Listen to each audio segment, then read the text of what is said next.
ಇಂದಿನ ದಿನಾಂಕ 30/5/21. ಅವ್ಯಕ್ತ ಬಾಪ್ದಾದ ರಿವೈಸ್ 10/1/88. ಮನನ ಮಾಡುವ ವಿಧಿ ಹಾಗೂ ಮನನ ಶಕ್ತಿಯನ್ನು ಹೆಚ್ಚಿಸಿಕೊಳ್ಳುವ ಯುಕ್ತಿಗಳು. ಇಂದು ರತ್ನಾಗರ್ ತಂದೆಯು ತನ್ನ ಅಮೂಲ್ಯ ರತ್ನಗಳೊಂದಿಗೆ ಮಿಲನ ಮಾಡಲು ಬಂದಿದ್ದಾರೆ. ಪ್ರತಿಯೊಬ್ಬ ಶ್ರೇಷ್ಠ ಆತ್ಮನು ಎಷ್ಟು ಜ್ಞಾನ ರತ್ನಗಳನ್ನು ಜಮಾ ಮಾಡಿಕೊಂಡಿದ್ದೀರಿ, ಅರ್ಥಾತ್ ಜೀವನದಲ್ಲಿ ಧಾರಣೆ ಮಾಡಿಕೊಂಡಿದ್ದೀರಿ. ಒಂದೊಂದು ಜ್ಞಾನ ರತ್ನವು ಪದಮಗಳಿಗಿಂತಲೂ ಹೆಚ್ಚು ಅಮೂಲ್ಯವಾಗಿದೆ ಅಂದಾಗ ಆಲೋಚಿಸಿ, ಆದಿಯಿಂದ ಇಲ್ಲಿಯವರೆಗೆ ಎಷ್ಟು ಜ್ಞಾನ ರತ್ನಗಳು ಸಿಕ್ಕಿವೆ. ರತ್ನಾಗರ್ ತಂದೆಯು ಪ್ರತಿಯೊಬ್ಬ ಮಗುವಿನ ಬುದ್ಧಿರೂಪಿ ಜೋಳಿಗೆಯಲ್ಲಿ ಅನೇಕ ರತ್ನಗಳನ್ನು ತುಂಬಿದ್ದೇವೆ. ಎಲ್ಲ ಮಕ್ಕಳಿಗೂ ಒಂದೇ ಬಾರಿ ಒಂದೇ ತರಹವಾಗಿ ಜ್ಞಾನ ರತ್ನಗಳನ್ನು ಕೊಟ್ಟಿದ್ದೇವೆ. ಆದರೆ ಈ ಜ್ಞಾನ ರತ್ನಗಳನ್ನು ಸ್ವಯಂನ ಪ್ರತಿ ಹಾಗೂ ಅನ್ಯ ಆತ್ಮಗಳ ಪ್ರತಿ ಎಷ್ಟು ಕಾರ್ಯದಲ್ಲಿ ತೊಡಗಿಸುತ್ತೀರೋ ಅಷ್ಟು ಈ ಜ್ಞಾನ ರತ್ನಗಳು ಹೆಚ್ಚುತ್ತಾ ಹೋಗುತ್ತವೆ. ಬಾಪ್ದಾದ ನೋಡುತ್ತಿದ್ದೇವೆ, ತಂದೆಯಂತೂ ಎಲ್ಲರಿಗೂ ಸಮಾನವಾಗಿ ಕೊಟ್ಟರು. ಆದರೆ ಕೆಲವು ಮಕ್ಕಳು ರತ್ನಗಳನ್ನು ಹೆಚ್ಚಿಸಿಕೊಂಡಿದ್ದಾರೆ, ಇನ್ನು ಕೆಲವರು ರತ್ನಗಳನ್ನು ಹೆಚ್ಚಿಸಿಕೊಂಡಿಲ್ಲ. ಕೆಲವರು ಸಂಪನ್ನರಾಗಿದ್ದಾರೆ, ಕೆಲವರು ಮುಗಿಯದಂತೆ ಸಂಪನ್ನರಾಗಿದ್ದಾರೆ. ಇನ್ನು ಕೆಲವರು ಸಮಯ ಪ್ರಮಾಣ ಕಾರ್ಯದಲ್ಲಿ ತೊಡಗಿಸಿದ್ದಾರೆ, ಮತ್ತೆ ಕೆಲವರು ಸದಾ ಕಾರ್ಯದಲ್ಲಿ ತೊಡಗಿಸಿ ಒಂದಕ್ಕೆ ಪದಮ ಗುಣದಷ್ಟು ಹೆಚ್ಚಿಸಿಕೊಳ್ಳುತ್ತಿದ್ದಾರೆ. ಕೆಲವರು ಎಷ್ಟು ಕಾರ್ಯದಲ್ಲಿ ತೊಡಗಿಸಬೇಕೋ ಅಷ್ಟು ತೊಡಗಿಸುತ್ತಿಲ್ಲ. ಆದ್ದರಿಂದ ರತ್ನಗಳ ಬೆಲೆಯನ್ನು ಎಷ್ಟು ತಿಳಿದುಕೊಳ್ಳಬೇಕೋ ಅಷ್ಟು ತಿಳಿದುಕೊಳ್ಳುತ್ತಿಲ್ಲ. ಎಷ್ಟು ಸಿಕ್ಕಿದೆಯೋ ಅಷ್ಟನ್ನು ಬುದ್ಧಿಯಲ್ಲಿ ಧಾರಣೆಯಂತೂ ಮಾಡಿಕೊಂಡರು. ಆದರೆ ಕಾರ್ಯದಲ್ಲಿ ತರುವುದರಿಂದ ಯಾವ ಸುಖ, ಶಾಂತಿ, ಶಕ್ತಿ, ಖುಷಿ ಮತ್ತು ನಿರ್ವಿಘ್ನ ಸ್ಥಿತಿಯ ಪ್ರಾಪ್ತಿಯ ಅನುಭೂತಿಯಾಗಬೇಕೋ ಅದು ಆಗುತ್ತಿಲ್ಲ. ಇದಕ್ಕೆ ಕಾರಣ ಮನನ ಶಕ್ತಿಯ ಕೊರತೆಯಾಗಿದೆ. ಏಕೆಂದರೆ ಮನನ ಮಾಡುವುದು ಅರ್ಥಾತ್ ಜೀವನದಲ್ಲಿ ಸಮಾವೇಶ ಮಾಡಿಕೊಳ್ಳುವುದು, ಧಾರಣೆ ಮಾಡಿಕೊಳ್ಳುವುದಾಗಿದೆ. ಮನನ ಮಾಡದೆ ಇರುವುದೆಂದರೆ ಕೇವಲ ಬುದ್ಧಿಯವರೆಗೆ ಮಾತ್ರ ಧಾರಣೆ ಮಾಡಿಕೊಳ್ಳುವುದಾಗಿದೆ. ಮೊದಲನೆಯವರು ಜೀವನದ ಪ್ರತಿ ಕಾರ್ಯದಲ್ಲಿ, ಪ್ರತಿ ಕರ್ಮದಲ್ಲಿ ತನ್ನ ಪ್ರತಿ ಅಥವಾ ಅನ್ಯರ ಪ್ರತಿ ತೊಡಗಿಸುತ್ತಾರೆ ಮತ್ತು ಎರಡನೆಯವರು ಕೇವಲ ಬುದ್ಧಿಯಲ್ಲಿ ನೆನಪಿಟ್ಟುಕೊಳ್ಳುತ್ತಾರೆ, ಅರ್ಥಾತ್ ಧಾರಣೆ ಮಾಡಿಕೊಳ್ಳುತ್ತಾರೆ. ಹೇಗೆ ಯಾವುದೇ ಸ್ಥೂಲ ಖಜಾನೆಯನ್ನು ಕೇವಲ ಜೇಬಿನಲ್ಲಿ ಅಥವಾ ಲಾಕರ್ನಲ್ಲಿ ಇಟ್ಟುಕೊಂಡು ಸದಾ ಕಾರ್ಯದಲ್ಲಿ ತೊಡಗಿಸಲಿಲ್ಲವೆಂದರೆ ಅದರ ಖುಷಿಯ ಪ್ರಾಪ್ತಿಯಾಗುವುದಿಲ್ಲ. ಕೇವಲ ನನ್ನ ಬಳಿ ಇದೆಯೆಂಬ ಹೃದಯದ ಭರವಸೆ ಇರುತ್ತದೆ, ಅದು ವೃದ್ಧಿಯಾಗುವುದೂ ಇಲ್ಲ, ಅನುಭೂತಿಯೂ ಆಗುವುದಿಲ್ಲ. ಅದೇ ರೀತಿ ಜ್ಞಾನ ರತ್ನಗಳನ್ನು ಕೇವಲ ಬುದ್ಧಿಯಲ್ಲಿ ಧಾರಣೆ ಮಾಡಿಕೊಂಡಿರಿ, ನೆನಪಿಟ್ಟುಕೊಂಡಿರಿ. ಹೌದು, ಈ ವಿಚಾರವು ಬಹಳ ಚೆನ್ನಾಗಿದೆ ಎಂದು ವರ್ಣನೆ ಮಾಡಿದಿರೆಂದರೆ ಅದು ಸ್ವಲ್ಪ ಸಮಯಕ್ಕಾಗಿ ಆ ಒಳ್ಳೆಯ ವಿಚಾರದ ನಶೆ ಇರುತ್ತದೆ. ಆದರೆ ಜೀವನದಲ್ಲಿ ಪ್ರತಿ ಕರ್ಮದಲ್ಲಿ ಆ ಜ್ಞಾನ ರತ್ನಗಳನ್ನು ತರಬೇಕಾಗಿದೆ. ಏಕೆಂದರೆ ಜ್ಞಾನವು ರತ್ನವೂ ಆಗಿದೆ, ಜ್ಞಾನವು ಪ್ರಕಾಶತೆಯೂ ಆಗಿದೆ, ಶಕ್ತಿಯೂ ಆಗಿದೆ. ಆದ್ದರಿಂದ ಒಂದು ವೇಳೆ ಇದೇ ವಿಧಿಯಿಂದ ಕರ್ಮದಲ್ಲಿ ತರಲಿಲ್ಲವೆಂದರೆ ಅದು ವೃದ್ಧಿಯಾಗುವುದಿಲ್ಲ ಹಾಗೂ ಅನುಭೂತಿಯೂ ಆಗುವುದಿಲ್ಲ. ಜ್ಞಾನವು ವಿದ್ಯೆಯೂ ಆಗಿದೆ, ಜ್ಞಾನವು ಯುದ್ಧದ ಶ್ರೇಷ್ಠ ಶಸ್ತ್ರವೂ ಆಗಿದೆ. ಇದು ಜ್ಞಾನದ ಬೆಲೆಯಾಗಿದೆ. ಬೆಲೆಯನ್ನು ಅರಿತುಕೊಳ್ಳುವುದೆಂದರೆ ಕಾರ್ಯದಲ್ಲಿ ತೊಡಗಿಸುವುದು ಮತ್ತು ಎಷ್ಟೆಷ್ಟು ಕಾರ್ಯದಲ್ಲಿ ತೊಡಗಿಸುವಿರೋ ಅಷ್ಟು ಶಕ್ತಿಯ ಅನುಭವ ಮಾಡುತ್ತಾ ಹೋಗುವಿರಿ. ಹೇಗೆ ಶಸ್ತ್ರವನ್ನು ಸಮಯ ಪ್ರಮಾಣ ಉಪಯೋಗಿಸಲಿಲ್ಲವೆಂದರೆ ಆ ಶಸ್ತ್ರವು ವ್ಯರ್ಥವಾಗಿ ಬಿಡುತ್ತದೆ. ಅರ್ಥಾತ್ ಅದಕ್ಕೆ ಎಷ್ಟು ಬೆಲೆ ಇರಬೇಕೋ ಅಷ್ಟು ಇರುವುದಿಲ್ಲ. ಜ್ಞಾನವೂ ಸಹ ಶಸ್ತ್ರವಾಗಿದೆ. ಒಂದು ವೇಳೆ ಮಾಯಾಜೀತರಾಗುವ ಸಮಯದಲ್ಲಿ ಶಸ್ತ್ರವನ್ನು ಕಾರ್ಯದಲ್ಲಿ ತೊಡಗಿಸಲಿಲ್ಲವೆಂದರೆ ಅದಕ್ಕೆ ಯಾವ ಬೆಲೆ ಇದೆಯೋ ಅದನ್ನು ಕಡಿಮೆ ಮಾಡಿಬಿಟ್ಟಿರಿ. ಏಕೆಂದರೆ ಲಾಭವನ್ನು ತೆಗೆದುಕೊಳ್ಳಲಿಲ್ಲ. ಲಾಭ ತೆಗೆದುಕೊಳ್ಳುವುದೆಂದರೆ ಅದರ ಪ್ರತಿ ಬೆಲೆ ಇಡುವುದು. ಜ್ಞಾನರತ್ನಗಳು ಎಲ್ಲರ ಬಳಿ ಇದೆ, ಏಕೆಂದರೆ ಅಧಿಕಾರಿಯಾಗಿದ್ದೀರಿ. ಆದರೆ ಅದರಿಂದ ಸಂಪನ್ನರಾಗಿರುವುದರಲ್ಲಿ ನಂಬರ್ ವಾರ್ ಆಗಿದ್ದೀರಿ. ಮೂಲ ಕಾರಣವನ್ನು ತಿಳಿಸಿದೆವಲ್ಲವೇ? ಮನನ ಶಕ್ತಿಯ ಕೊರತೆ ಇದೆ. ಮನನ ಶಕ್ತಿಯು ತಂದೆಯ ಖಜಾನೆಯನ್ನು ತನ್ನ ಖಜಾನೆಯೆಂದು ಅನುಭವ ಮಾಡಿಸುವ ಆಧಾರವಾಗಿದೆ. ಹೇಗೆ ಸ್ಥೂಲ ಭೋಜನವು ಜೀರ್ಣವಾದಾಗ ಅದು ರಕ್ತವಾಗುತ್ತದೆ, ಏಕೆಂದರೆ ಭೋಜನವೇ ಬೇರೆಯಾಗಿದೆ. ಅದನ್ನು ಯಾವಾಗ ಜೀರ್ಣ ಮಾಡಿಕೊಳ್ಳುತ್ತೀರೋ ಆಗ ಅದು ರಕ್ತದ ರೂಪದಲ್ಲಿ ತನ್ನದಾಗಿ ಬಿಡುತ್ತದೆ. ಹಾಗೆಯೇ ಮನನ ಶಕ್ತಿಯಿಂದ ತಂದೆಯ ಖಜಾನೆಯೇ ನನ್ನ ಖಜಾನೆ, ಇದು ನನ್ನ ಅಧಿಕಾರ, ತನ್ನ ಖಜಾನೆ ಎಂಬ ಅನುಭವವಾಗುತ್ತದೆ. ಬಾಪ್ದಾದ ಮೊದಲಿನಿಂದಲೂ ತಿಳಿಸುತ್ತಾ ಬಂದಿದ್ದೇವೆ, ತನ್ನಲ್ಲಿ ತಾನು ಚಿಂತನೆ ಮಾಡಿದಾಗ ನಶೆ ಬರುವುದು. ಅರ್ಥಾತ್ ತಂದೆಯ ಖಜಾನೆಯನ್ನು ಮನನ ಶಕ್ತಿಯಿಂದ ಕಾರ್ಯದಲ್ಲಿ ತೊಡಗಿಸಿ ಪ್ರಾಪ್ತಿಗಳ ಅನುಭೂತಿ ಮಾಡಿ ಆಗ ನಶೆ ಏರುವುದು. ಕೇಳುವ ಸಮಯದಲ್ಲಿ ನಶೆ ಇರುವುದು, ಆದರೆ ಸದಾ ಏಕೆ ಇರುವುದಿಲ್ಲ? ಇದಕ್ಕೆ ಕಾರಣವೇನೆಂದರೆ ಸದಾ ಮನನ ಶಕ್ತಿಯಿಂದ ತನ್ನದನ್ನಾಗಿ ಮಾಡಿಕೊಂಡಿಲ್ಲ. ಮನನ ಶಕ್ತಿ ಅರ್ಥಾತ್ ಸಾಗರದ ಆಳದಲ್ಲಿ ಹೋಗಿ ಅಂತರ್ಮುಖಿಯಾಗಿ ಪ್ರತಿಯೊಂದು ಜ್ಞಾನರತ್ನಗಳ ಗುಹ್ಯತೆಯಲ್ಲಿ ಹೋಗುವುದು. ಕೇವಲ ರಿಪೀಟ್ ಮಾಡುವುದಲ್ಲ, ಆದರೆ ಪ್ರತಿಯೊಂದು ಮಾತಿನ ರಹಸ್ಯವೇನು ಮತ್ತು ತಂದೆಯ ಪ್ರತಿ ಮಾತನ್ನು ಯಾವ ಸಮಯ ಯಾವ ವಿಧಿಯಿಂದ ಕಾರ್ಯದಲ್ಲಿ ತೊಡಗಿಸಬೇಕು ಹಾಗೂ ಪ್ರತಿ ಮಾತನ್ನು ಅನ್ಯ ಆತ್ಮಗಳ ಪ್ರತಿ ಸೇವೆಯಲ್ಲಿ ಯಾವ ವಿಧಿಯಿಂದ ಕಾರ್ಯದಲ್ಲಿ ತೊಡಗಿಸಬೇಕು. ಈ 4 ಮಾತುಗಳಲ್ಲಿ ಪ್ರತಿಯೊಂದು ಅಂಶವನ್ನು ಕೇಳಿ ಮನನ ಮಾಡಿ. ಜೊತೆಗೆ ಮನನ ಮಾಡುತ್ತಾ ಪ್ರತ್ಯಕ್ಷದಲ್ಲಿ ಆ ರಹಸ್ಯದ ರಸದಲ್ಲಿ ಹೊರಟು ಹೋಗಿ ನಶೆಯ ಅನುಭೂತಿಯಲ್ಲಿ ಬನ್ನಿ. ಮಾಯೆಯ ಭಿನ್ನ ಭಿನ್ನ ವಿಘ್ನಗಳ ಸಮಯ ಹಾಗೂ ಪ್ರಕೃತಿಯ ಭಿನ್ನ ಭಿನ್ನ ಪರಿಸ್ಥಿತಿಗಳ ಸಮಯದಲ್ಲಿ ಕಾರ್ಯದಲ್ಲಿ ತೊಡಗಿಸಿ ನೋಡಿ. ಈ ಪರಿಸ್ಥಿತಿಯ ಪ್ರಮಾಣ ಅಥವಾ ವಿಘ್ನದ ಪ್ರಮಾಣ ಈ ಜ್ಞಾನರತ್ನವು ಮಾಯಾಜೀತರನ್ನಾಗಿ ಮಾಡಬಲ್ಲದು ಅಥವಾ ಮಾಡುವಂಥದ್ದಾಗಿದೆ ಎಂದು ಯಾವ ಮನನ ಮಾಡಿದ್ದೇನೋ ಅದು ಪ್ರತ್ಯಕ್ಷದಲ್ಲಿ ಕಾರ್ಯ ಮಾಡಿತೆ. ಅರ್ಥಾತ್ ಮಾಯಾಜೀತನಾದೇನೆ ಅಥವಾ ಮಾಯಾಜೀತ್ ಆಗುತ್ತೇನೆಂದು ಯೋಚಿಸಿದೆನೋ, ಆದರೆ ಪರಿಶ್ರಮ ಪಡಬೇಕಾಯಿತು ಅಥವಾ ಸಮಯ ವ್ಯರ್ಥವಾಯಿತೆ. ಇದರಿಂದ ಸಿದ್ಧವಾಗುತ್ತದೆ, ವಿಧಿಯು ಯಥಾರ್ಥವಾಗಿರಲಿಲ್ಲ, ಆದ್ದರಿಂದ ಸಿದ್ಧಿಯೂ ಸಿಗಲಿಲ್ಲ.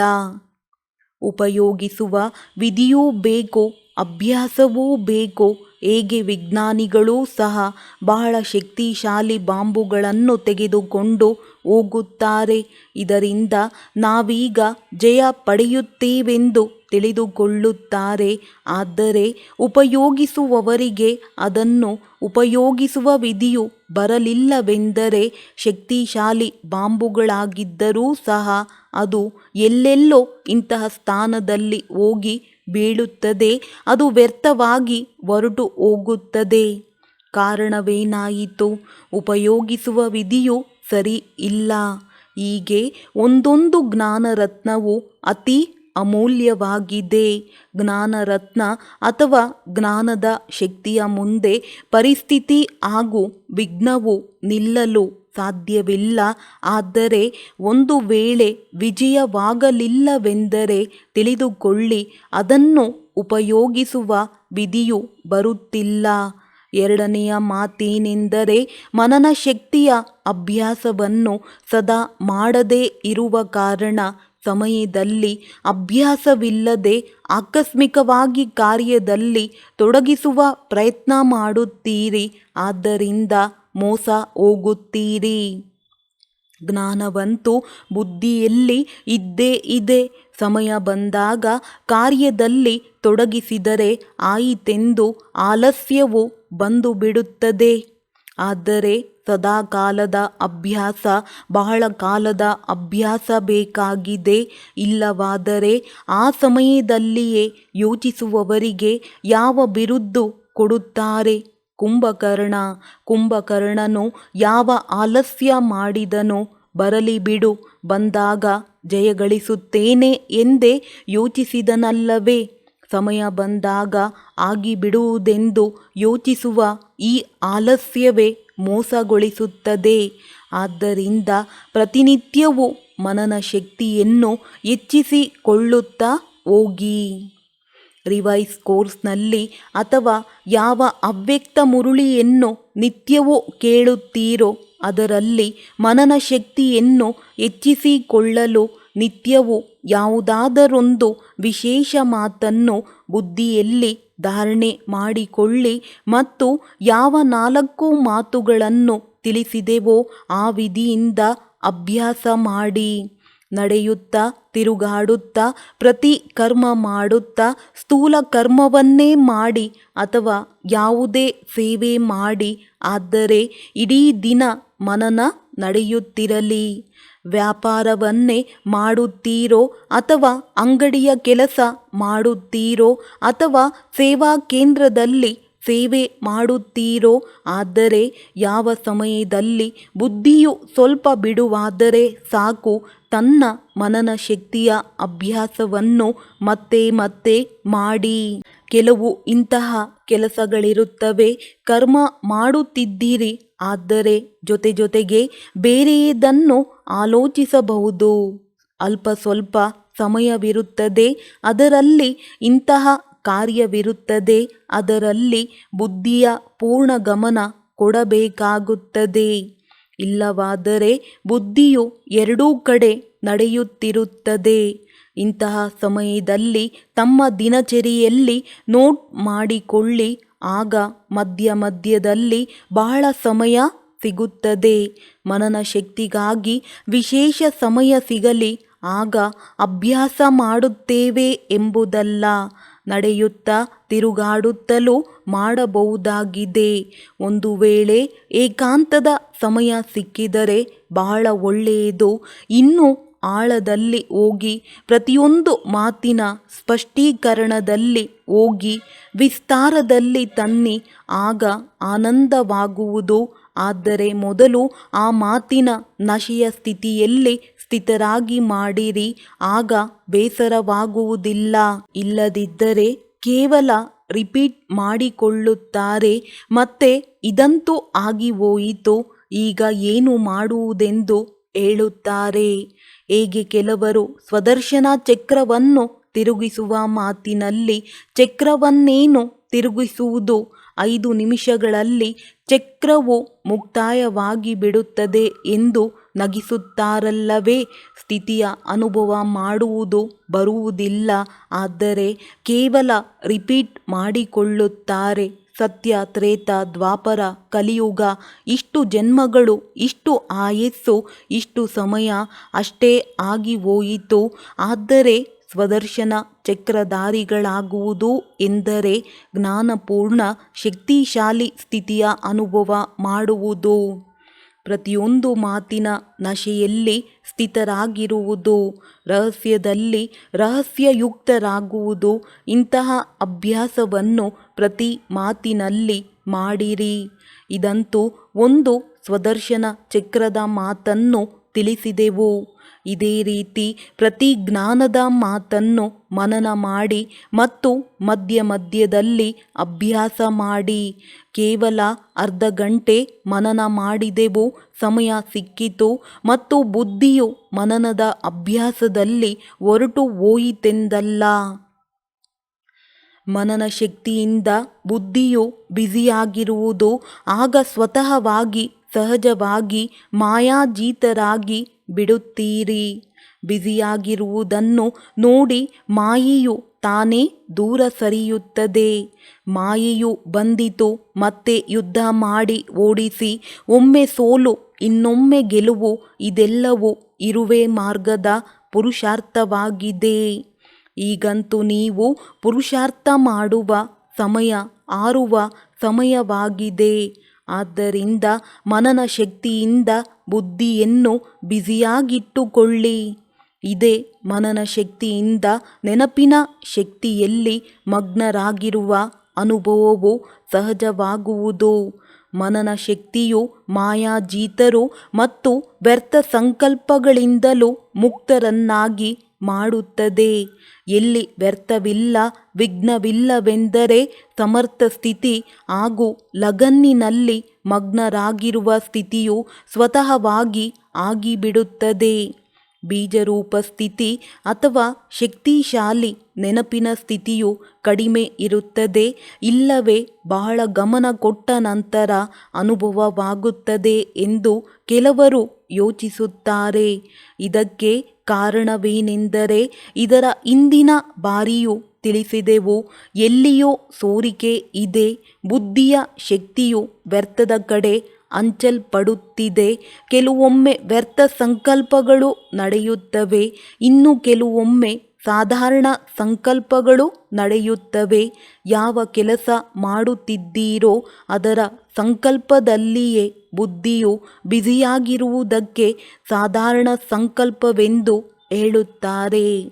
ನೆನಪಿನ ಶಕ್ತಿ ಅಥವಾ ಮನನ ಶಕ್ತಿ ಏನಿರಬೇಕೋ ಅದು ಇರುವುದಿಲ್ಲ ಮತ್ತು ತನ್ನನ್ನು ತಾನು ಇಂದು ಯಾವುದೇ ಪಾಪಕರ್ಮವಾಗಲಿಲ್ಲ, ವ್ಯರ್ಥವೂ ನಡೆಯಲಿಲ್ಲ, ಯಾರಿಗೂ ದುಃಖ ಕೊಡಲಿಲ್ಲವೆಂದು ಖುಷಿಪಡಿಸಿಕೊಳ್ಳುತ್ತಾರೆ. ಆದರೆ ಸಮರ್ಥ ಸಂಕಲ್ಪ, ಸಮರ್ಥ ಸ್ಥಿತಿ, ಶಕ್ತಿಶಾಲಿ ನೆನಪು ಇದ್ದೀತೆ. ಒಂದು ವೇಳೆ ಅದು ಇಲ್ಲವೆಂದರೆ ಇದಕ್ಕೆ ಸಾಧಾರಣ ಸಂಕಲ್ಪವೆಂದು ಹೇಳಲಾಗುತ್ತದೆ. ಕರ್ಮವನ್ನಂತೂ ಮಾಡಿದ್ದೀರಿ, ಆದರೆ ಕರ್ಮ ಮತ್ತು ಯೋಗವು ಜೊತೆ ಜೊತೆಗೆ ಇರಲಿಲ್ಲವಲ್ಲವೇ? ಕರ್ಮಕರ್ತರಂತೂ ಆದಿರಿ, ಆದರೆ ಕರ್ಮ ಯೋಗಿಗಳಾಗಲಿಲ್ಲ. ಆದ್ದರಿಂದ ಕರ್ಮ ಮಾಡುತ್ತಲೋ ಅಥವಾ ಮನನ ಶಕ್ತಿ ಇಲ್ಲವೇ ಮಗ್ನ ಸ್ಥಿತಿಯ ಶಕ್ತಿ, ಇವೆರಡರಲ್ಲಿ ಒಂದು ಅನುಭೂತಿಯು ಸದಾ ಇರಬೇಕು. ಇವೆರಡು ಸ್ಥಿತಿಗಳು ಶಕ್ತಿಶಾಲಿ ಸೇವೆ ಮಾಡಿಸುವ ಆಧಾರವಾಗಿದೆ. ಮನನ ಮಾಡುವವರು ಅಭ್ಯಾಸವಿರುವ ಕಾರಣ ಯಾವ ಸಮಯದಲ್ಲಿ ಯಾವ ಸ್ಥಿತಿಯನ್ನು ಮಾಡಿಕೊಳ್ಳಬೇಕೋ ಅದನ್ನು ಮಾಡಿಕೊಳ್ಳಬಲ್ಲರು. ಬುದ್ಧಿಯೋಗವು ಸ್ಪಷ್ಟವಾಗಿರುವ ಕಾರಣ ಸೋರಿಕೆಯು ನಿಂತು ಹೋಗುತ್ತದೆ ಮತ್ತು ಯಾವ ಸಮಯದಲ್ಲಿ ಬಲೆ ಬೀಜರೂಪ ಸ್ಥಿತಿ ಇರಬಹುದು ಅಥವಾ ಫರಿಷ್ಠಾ ರೂಪವಿರಬಹುದು. ಯಾವ ಅನುಭೂತಿ ಮಾಡಬೇಕೋ ಅದನ್ನು ಸಹಜವಾಗಿ ಮಾಡುತ್ತಾರೆ, ಏಕೆಂದರೆ ಜ್ಞಾನದ ಸ್ಮೃತಿ ಇದ್ದಾಗ ಜ್ಞಾನದ ಸ್ಮರಣೆಯಿಂದ ಜ್ಞಾನದಾತನು ಸ್ವತಃ ನೆನಪಿರುತ್ತಾರೆ. ಅಂದ ಮೇಲೆ ಹೇಗೆ ಮನನ ಮಾಡಬೇಕೆಂದು ತಿಳಿಯಿತೆ. ಮನನ ಶಕ್ತಿಯ ಬಗ್ಗೆ ಮತ್ತೆಂದಾದರೂ ತಿಳಿಸುತ್ತೇವೆಂದು ಹೇಳಿದೆವಲ್ಲವೇ? ಆದ್ದರಿಂದ ಇಂದು ಮನನ ಮಾಡುವ ವಿಧಿಯನ್ನು ತಿಳಿಸಿದೆವು. ಮಾಯೆಯ ವಿಘ್ನಗಳಿಂದ ಸದಾ ವಿಜಯಿಗಳಾಗುವುದು ಹಾಗೂ ಸದಾ ಸೇವೆಯಲ್ಲಿ ಸಫಲತೆಯ ಅನುಭವ ಮಾಡುವ ಆಧಾರವು ಮನನ ಶಕ್ತಿಯಾಗಿದೆ. ತಿಳಿಯಿತೆ? ಒಳ್ಳೆಯದು. ಸರ್ವಜ್ಞಾನ ಸಾಗರನ ಜ್ಞಾನಿ ಆತ್ಮ ಮಕ್ಕಳಿಗೆ ಸದಾ ಮನನ ಶಕ್ತಿಯ ಮೂಲಕ ಸಹಜವಾಗಿ ಮಾಯಾಜೀತರಾಗುವಂತಹ ಶ್ರೇಷ್ಠ ಆತ್ಮರಿಗೆ ಸದಾ ಮನನ ಶಕ್ತಿಯ ಅಭ್ಯಾಸವನ್ನು ಹೆಚ್ಚಿಸಿಕೊಳ್ಳುವಂತಹ ಮನನದಿಂದ ಮಗ್ನ ಸ್ಥಿತಿಯ ಅನುಭವ ಮಾಡುವಂತಹ ಸದಾ ಜ್ಞಾನರತ್ನಗಳ ಮೌಲ್ಯವನ್ನು ಅರಿತುಕೊಳ್ಳುವಂತಹ ಸದಾ ಪ್ರತಿ ಕರ್ಮದಲ್ಲಿ ಜ್ಞಾನದ ಶಕ್ತಿಯನ್ನು ಕಾರ್ಯದಲ್ಲಿ ತರುವಂತಹ ಸದಾ ಶ್ರೇಷ್ಠ ಸ್ಥಿತಿಯಲ್ಲಿರುವ ವಿಶೇಷ ಹಾಗೂ ಅಮೂಲ್ಯ ರತ್ನಗಳಿಗೆ ಬಾಪ್ ದಾದಾರವರ ನೆನಪು, ಪ್ರೀತಿ ಹಾಗೂ ನಮಸ್ತೆ. ಪಾರ್ಟಿಯೊಂದಿಗೆ ಅವ್ಯಕ್ತ ಬಾಪ್ ದಾದಾರವರ ವಾರ್ತಾಲಾಪ. ಸ್ವಯಂವನ್ನು ತೀವ್ರ ಪುರುಷಾರ್ಥಿ ಆತ್ಮರೆಂದು ಅನುಭವ ಮಾಡುವಿರಾ? ಏಕೆಂದರೆ ಸಮಯವು ಬಹಳ ತೀವ್ರಗತಿಯಿಂದ ಸಾಗುತ್ತಿದೆ. ಹೇಗೆ ಸಮಯವು ಮುಂದೆ ಸಾಗುತ್ತಿದೆಯೋ ಅದೇ ರೀತಿ ಸಮಯದಲ್ಲಿ ಗುರಿಗೆ ತಲುಪುವವರು ಯಾವ ಗತಿಯಿಂದ ನಡೆಯಬೇಕಾಗುತ್ತದೆ? ಸಮಯವು ಕಡಿಮೆ ಇದೆ ಮತ್ತು ಹೆಚ್ಚು ಪ್ರಾಪ್ತಿ ಮಾಡಿಕೊಳ್ಳಬೇಕಾಗಿದೆ ಅಂದ ಮೇಲೆ ಸ್ವಲ್ಪ ಸಮಯದಲ್ಲಿ ಹೆಚ್ಚು ಪ್ರಾಪ್ತಿ ಮಾಡಿಕೊಳ್ಳಬೇಕೆಂದರೆ ತೀವ್ರಗೊಳಿಸಬೇಕಾಗುತ್ತದೆ. ಒಂದು ವೇಳೆ ಸಮಯವು ತೀವ್ರಗತಿಯಲ್ಲಿದೆ ಮತ್ತು ತಮ್ಮ ಗತಿಯು ತೀವ್ರವಾಗಿಲ್ಲದಿದ್ದರೆ ಸಮಯ ಅರ್ಥಾತ್ ತಮ್ಮ ರಚನೆಯು ತಾವು ರಚಯಿತನಿಗಿಂತಲೂ ತೀವ್ರವಾಯಿತು. ರಚಯಿತನಿಗಿಂತ ರಚನೆಯು ತೀವ್ರವಾಗಿ ಸಾಗುತ್ತದೆ ಎಂದರೆ ಅದು ಒಳ್ಳೆಯದೇ ಎನ್ನುವಿರಾ? ರಚನೆಗಿಂತಲೂ ರಚಯಿತನು ಮುಂದೆ ಇರಬೇಕು. ಸದಾ ತೀವ್ರ ಪುರುಷಾರ್ಥಿ ಆತ್ಮರಾಗಿದ್ದು ಮುಂದುವರಿಯುವ ಸಮಯವಾಗಿದೆ. ಇದರಲ್ಲಿ ಏನಾದರೂ ಮುಂದುವರಿಯುತ್ತಾ ಸೈಟ್ ಸೀನನ್ನು ನೋಡಬಹುದು. ಇದರಿಂದ ನಿಲ್ಲುವವರು ಸರಿಯಾದ ಸಮಯದಲ್ಲಿ ತಲುಪಲು ಸಾಧ್ಯವಾಗುವುದಿಲ್ಲ. ಮಾಯೆಯ ಯಾವುದೇ ಆಕರ್ಷಣೆಯು ಸಹ ಸೈಟ್ ಸೀನ್ ಆಗಿದೆ. ಸೈಟ್ ಸೀನ್ನಲ್ಲಿ ನಿಲ್ಲುವವರು ಗುರಿಯಲ್ಲಿ ಹೇಗೆ ತಲುಪುತ್ತಾರೆ? ಆದ್ದರಿಂದ ಸದಾ ತೀವ್ರ ಪುರುಷಾರ್ಥಿಗಳಾಗಿರುತ್ತಾ ಮುಂದುವರಿಯುತ್ತಾ ಸಾಗಬೇಕಾಗಿದೆ. ಈ ರೀತಿಯಾಗಿಯೂ ತಿಳಿಯಬಾರದು, ಸಮಯದಲ್ಲಿ ತಲುಪಿಬಿಡುತ್ತೇನೆ, ಈಗಂತೂ ಇನ್ನೂ ಸಮಯವಿದೆ.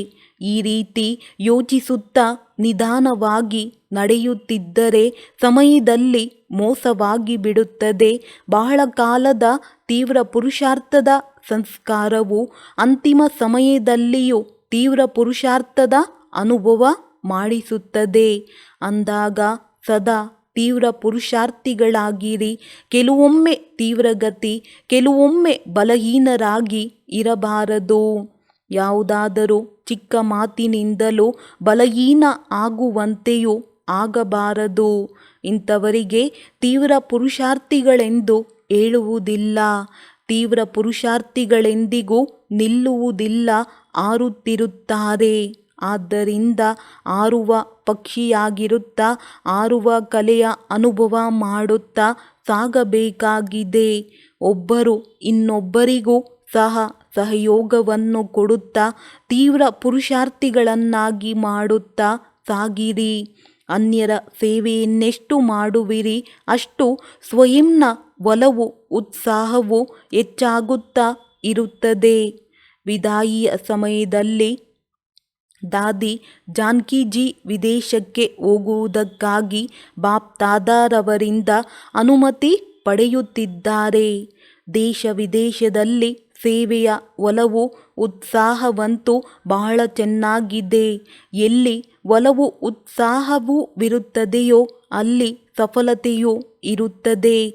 ಸದಾ ಈ ಗಮನವನ್ನಿಡಿ. ಮೊದಲು ಸ್ವಯಂನ ಒಲವು ಉತ್ಸಾಹವಿರಲಿ, ಸಂಘಟನೆಯ ಶಕ್ತಿ ಇರಲಿ, ಸ್ನೇಹದ ಶಕ್ತಿ, ಸಹಯೋಗದ ಶಕ್ತಿ ಇದ್ದರೆ ಅದರನುಸಾರವಾಗಿ ಸಫಲತೆಯೂ ಆಗುತ್ತದೆ. ಇದು ಧರಣಿಯಾಗಿದೆ. ಹೇಗೆ ಧರಣಿಯು ಪರಿಪಕ್ವವಾಗಿ ಇರುತ್ತದೆ ಎಂದರೆ ಅದೇ ರೀತಿ ಫಲವು ಬರುತ್ತದೆ. ಅದೇನಾದರೂ ತಾತ್ಕಾಲಕ್ಕಾಗಿ ಪರಿಪಕ್ವಗೊಳಿಸಿದರೆ ಫಲವು ಸಹ ಸ್ವಲ್ಪ ಸಮಯಕ್ಕಾಗಿ ಸಿಗುತ್ತದೆ, ಆದರೆ ಸದಾ ಕಾಲಕ್ಕಾಗಿ ಸಿಗುವುದಿಲ್ಲ. ಅಂದಾಗ ಸಫಲತೆಯ ಫಲಕ್ಕೆ ಮೊದಲು ಸದಾ ಧರಣಿಯನ್ನು ಪರಿಶೀಲನೆ ಮಾಡಿರಿ. ಯಾರು ಮಾಡುತ್ತಾರೆಯೋ ಅವರಲ್ಲಿ ಜಮಾ ಆಗಿಬಿಡುತ್ತದೆ. ಈಗಲೂ ಖುಷಿ ಸಿಗುತ್ತದೆ ಮತ್ತು ಭವಿಷ್ಯವಂತೂ ಇದ್ದೇ ಇರುತ್ತದೆ. ಒಳ್ಳೆಯದು. ವರದಾನ: ಮುರಿಯುವುದು, ತಿರುಗಿಸುವುದು ಮತ್ತು ಜೋಡಿಸುವುದು. ಈ 3 ಶಬ್ದಗಳ ಸ್ಮೃತಿಯ ಮೂಲಕ ಸದಾ ವಿಜಯೀ ಭವ. ಸಂಪೂರ್ಣ ವಿದ್ಯೆಯ ಮತ್ತು ಶಿಕ್ಷಣದ ಸಾರವು ಈ 3 ಶಬ್ದಗಳಲ್ಲಿದೆ. 1. ಕರ್ಮ ಬಂಧನವನ್ನು ಮುರಿಯುವುದು. 2ನೇದು ತನ್ನ ಸಂಸ್ಕಾರ ಸ್ವಭಾವವನ್ನು ಪರಿವರ್ತಿಸುವುದು ಮತ್ತು 3. ಒಬ್ಬ ತಂದೆಯೊಂದಿಗೆ ಸರ್ವ ಸಂಬಂಧವನ್ನು ಜೋಡಿಸುವುದು. ಇದೇ 3 ಶಬ್ದಗಳನ್ನು ಸಂಪೂರ್ಣ ವಿಜಯಿಗಳನ್ನಾಗಿ ಮಾಡಿಬಿಡುತ್ತದೆ. ಇದಕ್ಕಾಗಿ ಸ್ಮೃತಿಯಲ್ಲಿ ಸದಾ ಇದೇ ಇರಲಿ: ಈ ನಯನಗಳಿಂದ ಯಾವುದೆಲ್ಲ ವಿನಾಶಿ ವಸ್ತುಗಳನ್ನು ನೋಡುತ್ತೇನೆ ಅವೆಲ್ಲವೂ ವಿನಾಶವಾಗಿ ಬಿಟ್ಟಿದೆ. ಅದನ್ನು ನೋಡುತ್ತಿದ್ದರೂ ತಮ್ಮ ಹೊಸ ಸಂಬಂಧ, ಹೊಸ ಸೃಷ್ಟಿಯನ್ನು ನೋಡುತ್ತಾ ಇರುತ್ತೀರೆಂದರೆ ಎಂದಿಗೂ ಸೋಲುಂಟಾಗಲು ಸಾಧ್ಯವಿಲ್ಲ. ಸ್ಲೋಗನ್: ಯೋಗಿಯ ಗುರುತಾಗಿದೆ ಸದಾ ಸ್ಪಷ್ಟ ಮತ್ತು ಶುದ್ಧವಾಗಿರುವುದು. ಒಳ್ಳೆಯದು. ಓಂ ಶಾಂತಿ.